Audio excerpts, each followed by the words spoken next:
নমস্কার। আজকে আলোচনা করব যুবরাজ বুধ নিয়ে। বুধ গ্রহ হচ্ছে বুদ্ধির কারক গ্রহ, উন্নতির কারক গ্রহ, ব্যবসার কারক গ্রহ, বুদ্ধিমত্তার কারক গ্রহ, বন্ধুত্বের কারক গ্রহ, রিলেশনের কারক গ্রহ, ম্যাচুরিটির কারক গ্রহ এই বুধ গ্রহ। বুধ গ্রহ যদি আপনার বার্থ চার্টে বা আপনার হাতের রেখা যদি বুধের সিচুয়েশন ভালো থাকে, আপনি কিন্তু আলাদা একটা ওয়েতে আপনি হাঁটবেন, আলাদা ডেভেলপ আপনার অল্প বয়সে আসবে। আপনার মধ্যে একটা ডিপ্লোম্যাটিক বুদ্ধি বা আপনি সব দিক দিয়ে আপনি এগিয়ে থাকবেন। বুধ অঙ্কশাস্ত্রটা দেখে, হিসাব শাস্ত্র দেখে, ব্যবসা দেখে, আইন বিষয়টা অনেকটাই দেখে বুধ। এই বুধ এই মুহূর্তে বসে আছে মেষ রাশিতে।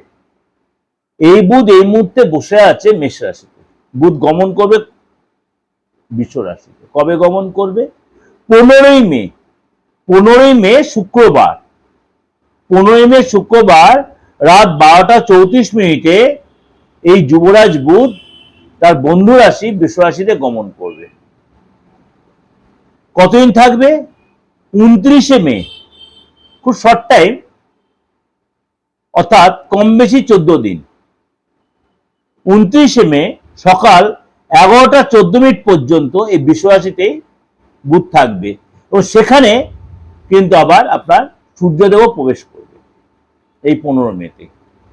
কেউ কেউ বলে এটা বুধায়িত্ব যোগ তৈরি হবে, কিন্তু বুধায়িত্ব যোগের প্রভাবটা কিন্তু খুব কম থাকবে, কারণ রবি এখানে অনেকটাই পাওয়ারটা কমে যাবে।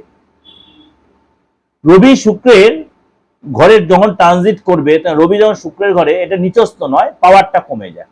রবি নিচস্থ তুলা রাশিতে, রবি নিচস্থ তুলা রাশিতে, কিন্তু রবি আর বুধের এই কম্বিনেশনটা তৈরি হবে, থাকবে কতদিন? আপনার 29শে মে পর্যন্ত। তাহলে এই যে আপনার এই গোচর হলো, অর্থাৎ কিছু কিছু রাশির জন্য যথেষ্ট ভালো হবে, কারণ 12 রাশির ক্ষেত্রে তার প্রভাব বিস্তার করবে। কিছু রাশির জন্য একটু নেগেটিভ প্রভাব বিস্তার করতে পারে, কিছু রাশির জন্য পজিটিভ হবে। কিছু ব্যক্তি শরীর স্বাস্থ্য নিয়ে সচেতন থাকতে হবে, আর্থিক ব্যাপারে সচেতন থাকতে হবে, এবং এই সময় কিন্তু শত্রু ভয় আসতে পারে। বা কোনো কোনো রাশির জন্য কিন্তু একটু আপনার ভালো হতে পারে, কেননা কারো কারোর ক্ষেত্রে শুক্র বুধের সাথে কম্বিনেশনটা, শুক্রের বুধের জন্য কম্বিনেশনটা অনেক সময় ভালো প্রভাব দেয়। এবার বুধ আপনার কত ডিগ্রিতে রয়েছে, কোন নক্ষত্র রয়েছে, অস্ত হচ্ছে না উদয় হচ্ছে, এটা ব্যাপার। তারপরে সেই প্রোগ্রামটা পরের প্রোগ্রাম আলোচনা করবো, বুধ অস্ত থাকবে না উদয় থাকবে, আপনার সেটা আলোচনা কিছুটা করেছি, বাকিটা এই পরের প্রোগ্রামে করছি। তো আজকে বলবো বৃষ রাশিতে গমনের ক্ষেত্রে আপনার রাশির উপর কি প্রভাব বিস্তার করবে। বৃষ রাশিতে বুধের এই গমনের জন্য আপনার রাশিতে কি প্রভাব, চলুন একটু আলোচনা করে নি। কর্কট রাশি। কর্কট রাশির ক্ষেত্রে আপনার ক্ষেত্রে এই গোচর আপনার কিন্তু একাদশ ভাবে এই গোচর হচ্ছে। আপনার একাদশ ভাবে, অর্থাৎ সফলতার ঘরে, ইনকামের ঘরে, ডেভেলপের ঘরে, এসে কিন্তু কর্কট রাশির লোকেদের জন্য এই গোচর লাভদায়ক হবে। কিন্তু এখানে কিন্তু মাথায় রাখতে হবে, আপনাকে সুযোগ অনেক আসবে, সুযোগকে প্রপার ক্যাচ করতে হবে, প্রপার ইউটিলাইজ করতে হবে।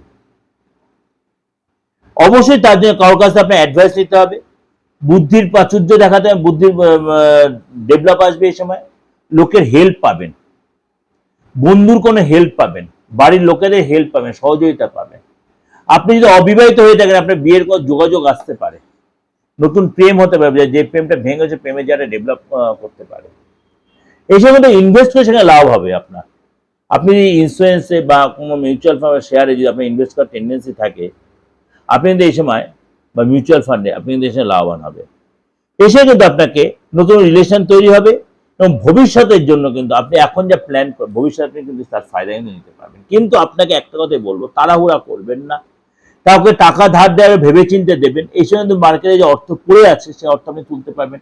আপনি যে পাবলিক ডিলিজ যে কোনো কাজ করছেন, কেনা বেচার কোনো কাজের সাথে জড়িত, সেখানে কিন্তু আপনি লাভবান হবে। অর্থাৎ লাভের ঘরে আপনার বুধের এই গোচর আপনার যথেষ্ট লাভদায়ক হবে।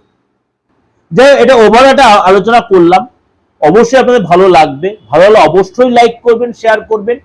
আর যদি দেখছেন কোনো কনফিউশন হচ্ছে, খুব শর্ট টাইম, এটা দ্বিধাগ্রস্ত না হয়, অ্যাস্ট্রোলজি বিশ্বাস করেন, কারোর সাথে কনসাল্ট করুন, প্রপার ডায়াগনোসিস করুন, প্রপার রেমেডি নিন। আমি বারবার বলি তন্ত্র দেরি হলেও কাজ হয়, একমাত্র মুমূর্ষ ব্যক্তি ছাড়া আর মৃতপ্রায় ব্যক্তি ছাড়া তন্ত্র এতটাই পাওয়ারফুল জিনিস যে প্রপার হতে তন্ত্র করা যায়। তাহলে বলবেন বুধটা এ করতে একটা পান্ডা পড়ে না, একদমই না। তাহলে হিতে বিপরীত হয়ে যাবে। দেখো আপনার অষ্টমে বুধ বসে আছে, আপনি পান্ডা পড়বেন? আপনার মানে জোডিয়াক সাইন অনুযায়ী আপনার যে অষ্টমে বুধ বসে থাকে, আপনি এই মুহূর্তে পান্ডা পড়ে আপনাকে উল্টে হিতে বিপরীত হয়ে যাবে। আপনাকে দেখতে হবে, আপনি প্রপার অ্যাস্ট্রোলজি অভিজ্ঞ অ্যাস্ট্রোলজি যান আগে, বুধ কোন নক্ষত্রে, আপনি চন্দ্রের নক্ষত্রে বুধ বসে আছে, আপনি তাহলে কি বেকারে পড়ে যাবেন। এইগুলো আগে চিন্তা ভাবনা করতে হবে। যাই হোক, যদি ভালো লাগে অবশ্যই লাইক করবেন, শেয়ার করেন। আপনার কাছে আলোচনা করার একটাই কারণ, আপনারা বলেন অর্থাৎ আপনি যে এতটা ডিটেলে ডিসকাশন অনেক কিছু শিখতে পারি, আপনার শেখার জন্যই কিন্তু আমার এই সোশ্যাল মিডিয়া এত ডিটেল আপনার আলোচনা করা। ভালো থাকবেন।